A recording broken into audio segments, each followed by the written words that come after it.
G'day, ZiggyD here, and welcome back for part 34 of the Path of Exile Survival Guide. In the last episode, we bought ourselves a new bow, did a bit of progression, and killed one of the bandits, Alira. We have to go on now and kill Oak so we can help Creighton and get our extra frenzy charge. But before I do that, I want to head off and do this side quest, the Great White Beast one. Now this gives, I believe, a rare piece of jewelry, possibly. So I want to go do that just as a chance to get a bit of an upgrade there. So it's a nice little side quest to do. Also, I'm hoping to find some more Jeweler's Orbs in the meantime so I can full link my bow, because we're not having much luck with that, and doing Oak without a good setup for a frenzy will be pretty rough. Though a few people in the comments actually pointed out a pretty good idea, which is if I can't full link my bow before then, we can probably still do it just by switching out lightning arrow with basically frenzy, so we can set ourselves up with a 5-link frenzy skill just for that fight, and then we can get back to progressing with LA. So that should work pretty well. But first, let's go do this Great White Beast, and hopefully, I'd much prefer to have both my single target and my AoE skills set up at the same time, so hopefully we can do that. So to find this place, I don't know if, I think we've probably done this in this series by now. We're just going to sort of head along the upper section of here, and just duck in every now and then, just sort of see if we can see it on the map. Alright, and that was pretty quick actually. That's like the quickest I've ever found it.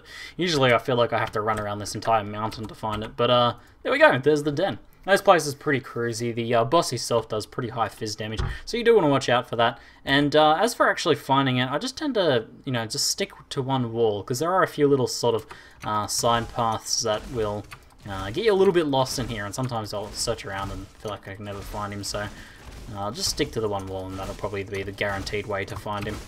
Looks like I've got a bit of a shrine up there. I'd be interested to see what that is. I feel like I haven't ran into one for a very long time. Let's actually see what we can grab, what that is. Oh, I don't want to run in there! A bit jam-packed in there. I think I'll draw them out, play it safe.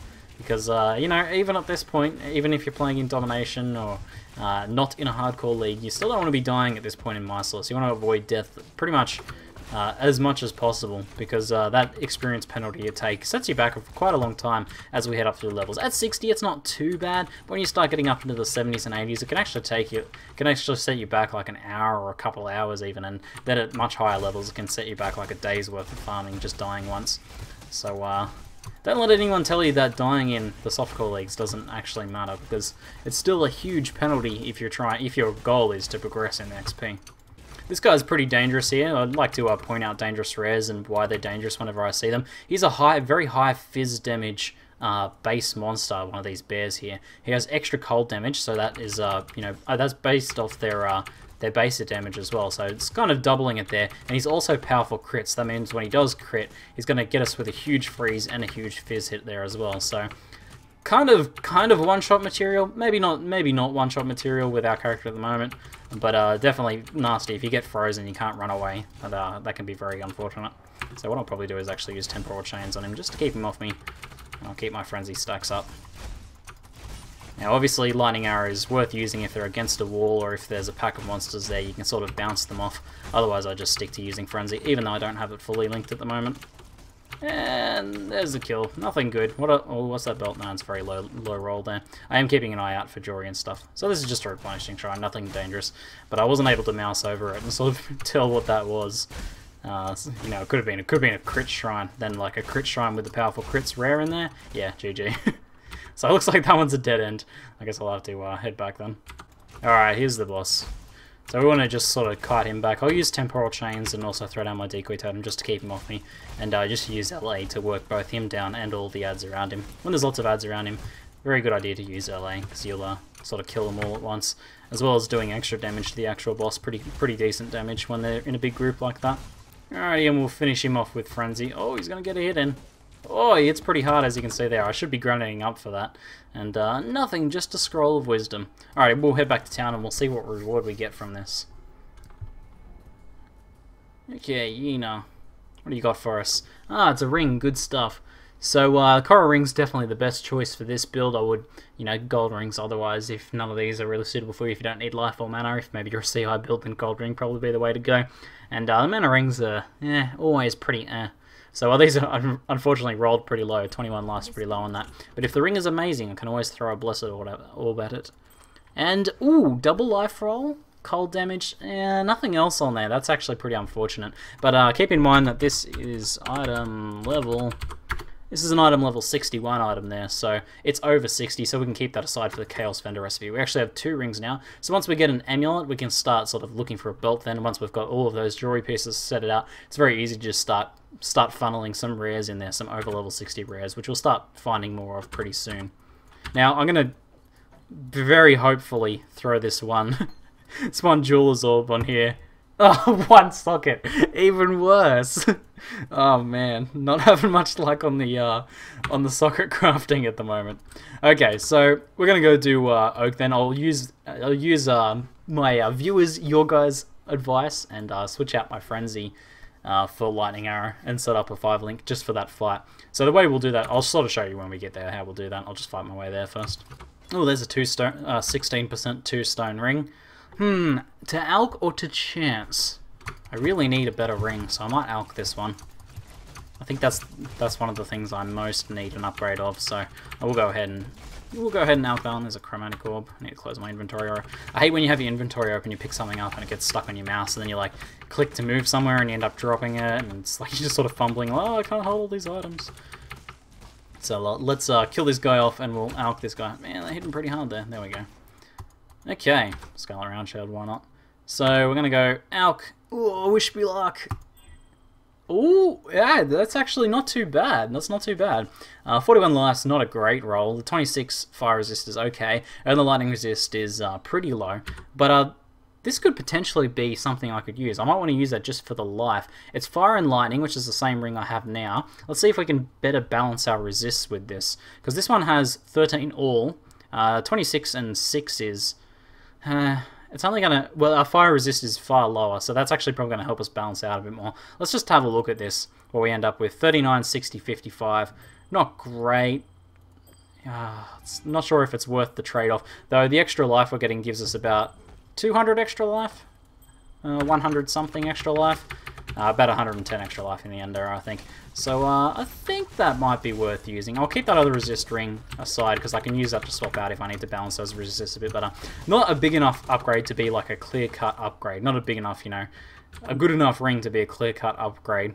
But one that had a bit of potential. Could have rolled a little bit better. Just some low brackets on those rolls there. Alrighty, so I managed to grab an extra level on the way here. Now, where was I actually up to? I think I was heading up through the heavy draw cluster. So we get actually some extra damage now as well as extra life. So that's going to be pretty nice. Now let's just check this out. Yeah, up to 280 and 300 flat on the lightning arrow there, pretty much. So the way we're going to do this is this suggestion that was given to me by you guys.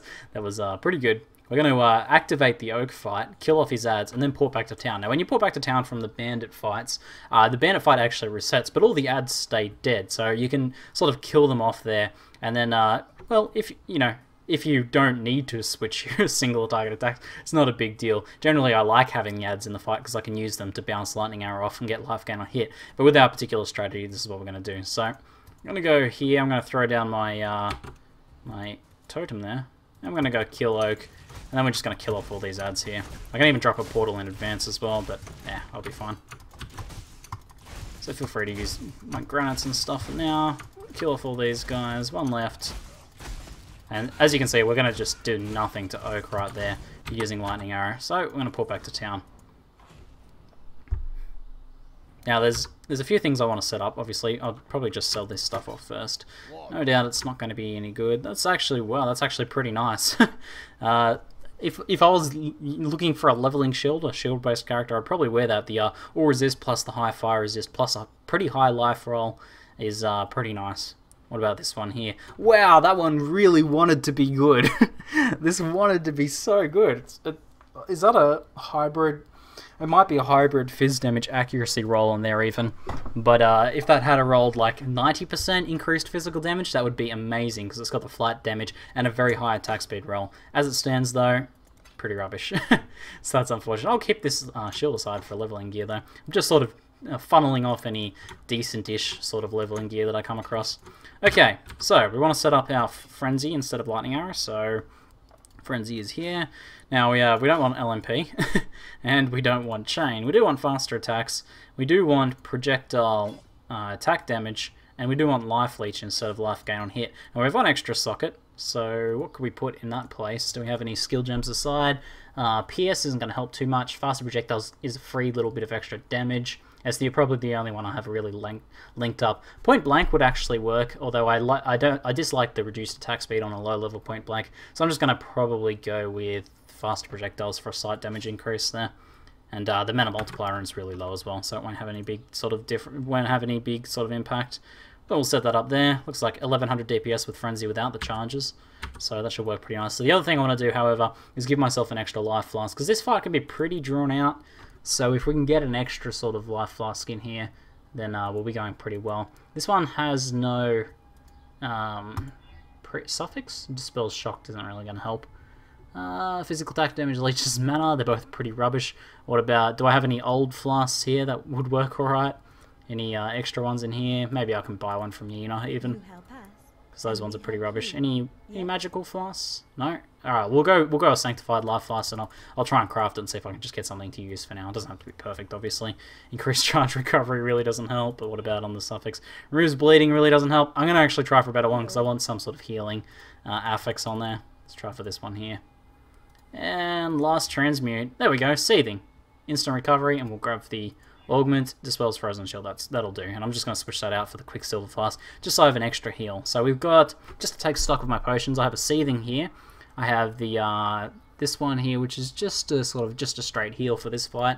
The increased armor during a flask effect, so I can use this one to sort of buff myself out when I'm not using a granite. I need to make sure I don't use that when I'm using a granite. And we've got the other seething here as well for some fast heals. Seething on the sanctified base is pretty bad though, so we won't keep that flask. Alright, let's get rid of this as well. Oh yeah, scroll fragment. Okay, so when we go in, he won't start attacking us. We actually have to talk to him again. So what I'm going to do is talk to him. I'm just going to stand right. I'm going to stack up right on top of him. Did I not? Oh, there we go. Alright, there's our totem. We're going to just stack up right on top of him so he doesn't leap slam around too much.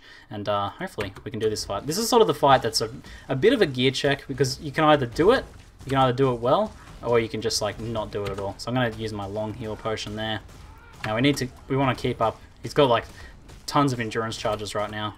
I'll keep that on top of him, just as long as he's not leaping around. Sweep is okay to deal with. Use another granite flask there. Looks like we're working him down pretty well. We still have a lot of potions. I'm going to use another long heal flask here. We want to keep our temporal up as well. The leech from Frenzy is really what's sustaining us through this fight. And obviously it's not fast, because this guy, you know, he casts at Mortal Call. He has endurance charges up a lot of the time, and he takes very little damage overall. But we seem to be working him down alright. Cool. Cool. I've done this fight before on my, in the 1 week race, I was playing my Rain of Arrows Ranger, which is a really good build as well. But I got to this fight, and I was really trying to push through it, and I tried it like 3 times, changing all my potions out and everything, like doing everything I could to set up for it, and just couldn't get through it. I had to get someone to come back and give me some extra DPS to get through the fight, just because I wasn't able to sustain or sort of work my way through it. And there's the kill. We got a Sharkskin Tunic as well, which we need the 5 link at the moment, but that could have some potential. And nothing else it looks like. So what we can do is head back straight now, and we'll leave this portal up, because what we'll do is make sure I just switch my lightning arrow back out. LMP, chain, well, we want faster attacks, and we want life gain on hit instead of this one. And then we would just put Frenzy back in our bow for now. And it looks like it's all set up properly. Cool. And I actually need some more scrolls. I don't have anything to trade for scrolls now. I'll trade armor scraps because I don't really need those. I'll just sell all of them. I'm sure I'll find more. Never really have a shortage of armor scraps. There we go. And nope, that wanted to be good. It had some resists on it, but just nothing really going on there. So now what we need to do is go get. We'll switch this back out here. I can just like totally destroy this. And we want to go to Creighton and help him so we get our extra Frenzy charge, which is going to be, you know, a buff to our Fizz damage, single target Fizz damage through Frenzy, because Frenzy scales depending on the number of Frenzy charges you have. There's also going to be a buff to our attack speed overall, because when we're doing like farming and like farming endgame maps and things like that, we're going to be trying to keep up our Frenzy charges all of the time. So having the extra Frenzy charge gives us an extra, you know, few percent of attack speed there, so that'll work out pretty nicely. Now you want to be very careful in this zone. This is the Broken Bridge zone leading up to Creighton. These archers here use explosive arrow. There's puncture mobs as well. They aren't too bad. I think the melee ones are puncture. Yeah, they are. But the explosive arrow ones, if you stand still and eat a heap of those arrows, you won't really notice it happening. But all of a sudden, they'll all explode, and the number of explosive arrows increases the amount of damage you take. So you can all of a sudden just take a really big burst of damage and also get ignited. And I think I might have died that way once. I've certainly died that way on soft characters before, but I might have even had a hardcore death to that before as well. The Kraken fight itself actually has some in there as well, and if you're sort of just standing there sort of tanking, you know, you're leeching, because you usually feel fine, you know, you're not taking damage instantly, you're leeching up through lightning arrow, and then all of a sudden you just take a massive burst of damage that you can't really, like, gain back because it's such a big hit all of a sudden. Did that rare guy drop anything? Moonstone ring's not any good for us. Some more wisdom scrolls. Just after I bought a heap drop. It's always the way. But yeah, just watch out for those. The best strategy obviously is just to keep moving circles. I think I just got a big puncture there. Do I have a removes bleeding flask? Not at the moment, so I need to watch out for that as well. So you just want to keep running circles around those guys, and just watch out if you get punctured for melee. Obviously, use a dispels bleeding flask if you have one. If you're a nemesis, you should always have one at this point in the game, at least. And if not, then you kind of just need to stand still, try to heal up a bit, and just try and avoid those. Just take little steps to avoid the arrows as much as you can. You can see, like, even just taking little steps every now and then, I'm avoiding most of those explosive arrows. Wow, I just picked up I saw a Superior Sanctified Life Flask drop, and I thought, you know, I'll pick up that and identify it in case it rolls something good. And we actually got, it's a 19% quality, firstly, so we don't need to quality that ourselves. It's really nice. And it's got Saturated on it as well, so that's actually pretty good. Like, that's a nice mod to roll on the Sanctified Life Flask. So I'll probably actually start using this. Like, I can easily switch this out for this armor one. That's not that good, really. And I could even potentially switch it out for this one, too. I might switch it out for that one. I kind of like the long heal with the armor there. Oops, wrong one. I do need to throw an augment on this to try and get a suffix. Hopefully the suffix doesn't destroy it. Hopefully it rolls something actually good. Okay, I'd be happy with any sort of good suffix on there, like removes bleeding or dispels shocked. Yeah, anything like that would be fine. Anything that's not based on duration would be good, really. Alrighty, so we're going to help Kraken. If you are doing the Kraken fight, as I said, watch out for the explosive arrows if they all stack up on top of you. So just don't stand still right at the start when they all volley you.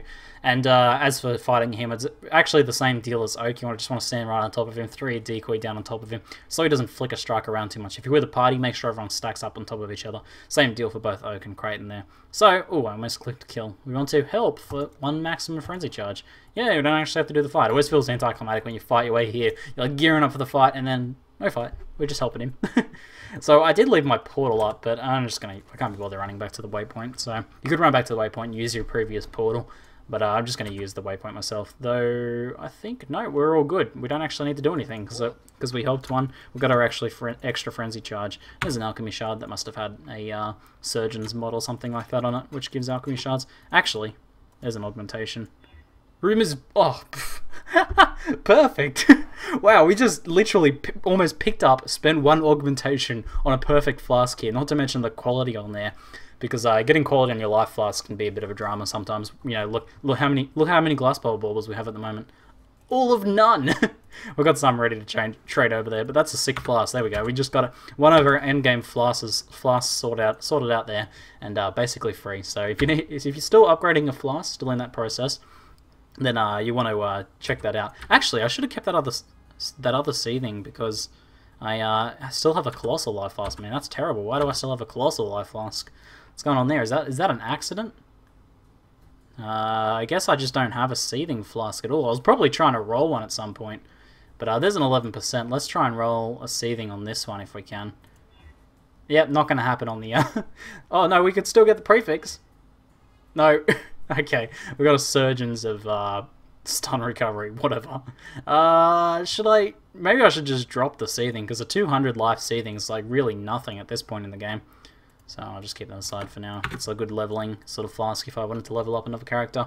So let's go to the wetlands. I'm going to head towards the waypoint, and then I don't know, maybe we'll do the Val kill in the next episode. As I said, I have to keep these episodes a little bit shorter at the moment, because I'm in the process of, well, working from my parents' house at the moment until my internet gets hooked up, which, looking at my phone at the moment, is about 5 or 6 days away. Still, so still a while's wait, but we'll be able to progress through, and just in these sort of little bite-sized chunks for a while. The doorway should be up here. Yeah, there it is. cool. I sort of saw that sort of hooking out, and I thought it might have been it. So there's this caverns area, these Waterfall Caverns, as I think they used to be called. These caverns areas aren't too dangerous, but there are a few mobs you do want to keep an eye out for. And I'll just talk about these as we come along. These guys use Viper Strike, and they will stack up, but I never find them to be too much of a threat. Even with my Chaos Resist as low as it is, they don't really hurt that much. So I don't know why that is. I don't know if their Viper Strike's based off them being sort of a low damage mod to begin with. That's not how Viper Strike works on player skills, but I'm not sure how it works on the mobs themselves.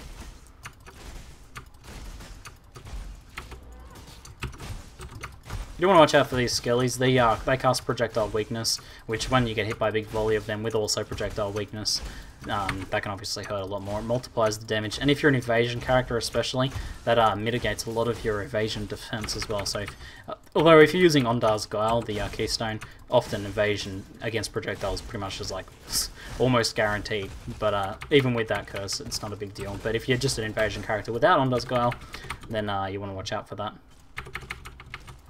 Alright, the next one to watch out for is these shaggy monstrosities, otherwise known commonly as degen bears. These were a very popular spectre that characters would raise, so summoners would use, because they did a lot of damage to, you know, you could use them as bosses and stuff, and it's just a passive damage effect. If you're sort of just hanging around them for a very long time and you don't have any chaos resist like myself, you can see that, you know, it just sort of whittles your health down. And if you're, you know, taking damage from other sources as well, that can be a bit of a problem. I think these actually got nerfed though, so they're not as dangerous as they used to be. They used to be far more dangerous. It looks like I'm not taking too much chaos damage anymore from those guys. And I don't have any chaos resist really, so not too bad. Alrighty, so in this second level, Caverns level 2, which I've already ran into straight away, you want to watch out for these Armor Cruncher bears here. These guys cast vulnerability on hit, which will cause you to take a lot more damage. So the first hit won't be too bad, but then the second hit will be really bad there. So you really want to watch out for that. If you have a Curse Removal Flask, especially a long duration one, you want to use that whenever you're fighting these guys. Otherwise, you just want to be super careful of the extra damage that they'll deal once you have that curse up. Just pay attention to this symbol. When you see this symbol above your head, know that you're in extreme danger. I've had some really, really close calls with vulnerability, curse, and, you know, running into another combination. It's not so bad by itself, fighting white mobs, but you get vulnerability and then you run across like a powerful crits mob, then that's, you know, that's one-shot material. I think it was my EK Mind Over Matter Scion, which is a build a lot of you guys probably have played at some point, or a lot of my viewers have played at least. It had its closest call ever, got down to, I don't know, like 100 HP or something, through being on a vulnerability endgame map and then getting hit by a powerful crits mob, and that was pretty scary. Saw my life flash before my eyes there. So what's this guy? This guy's only armored, and he's nothing really to watch about. But you can see how much damage I take when I have vulnerability. I even had my Granite Flask up then as well, so without the Granite Flask I'd be taking even more damage. Easiest thing to do, just throw a decoy down and down.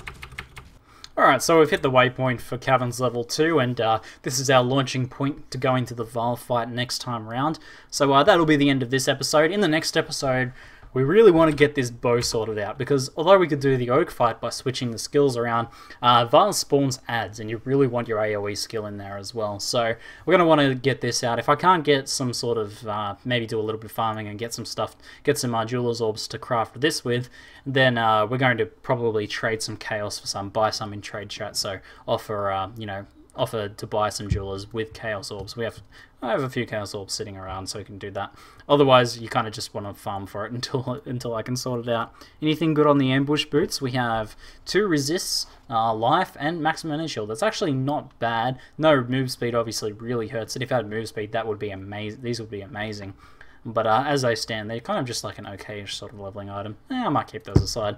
These things like this, when I'm sort of saving leveling items for myself, this is just like a little personal thing.